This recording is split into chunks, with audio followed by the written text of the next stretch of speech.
plea does foreclose upon any potential previously raised offenses, those to still have been possibly developed. It is hoped that this decision will bring closure to what has been a tragic year for the victims, their families and loved ones, TJ's family, and the entire community, both near and far. Understandably, people have filed for this acknowledgement of guilt immediately after that horrific day. It will inevitably go and be internally ingrained in the minds and hearts of all those who have been touched. Every citizen, though, no matter how heinous his or her crime, must be afforded the process of law. The Geauga County prosecutor, Jim Plea, and David Joyce before him, along with their team of prosecutors and staff, have honored this fundamental right. Their dignified approach to prosecuting this case did respect this tenet of law. The Lane and Nolan families are victims as well. They have asked for their privacy, but ask that you please respect that. TJ's plea of guilty is a complete admission to each and every element of each and every charge, every crime. TJ has made it clear that he will not seek to mitigate what has been done. As we stated before, the 1-year anniversary, or as we stand before this 1-year anniversary, we can say that this legal chapter will soon be brought to conclusion. Thank you.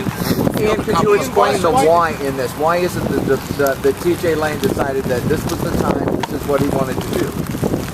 Can't make comment to that. This is TJ's decision, as you heard in court. The court did address all of his rights, did talk about all of the facts, and TJ has made that decision on his own, and we're just going to have to accept what was said.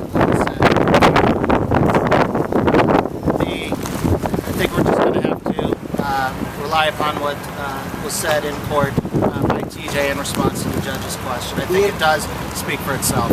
Is it true that the prosecutor gave you a deadline up today for it's going to trial? This has been something that has been under discussion with the prosecutor's office for quite some time. So as to the deadlines and so forth, rather respectfully inconsequential, just because we're here now. The plea is in, it is sound, and now we will move forward to sentencing on the 19th. Could you explain why you're the defendant?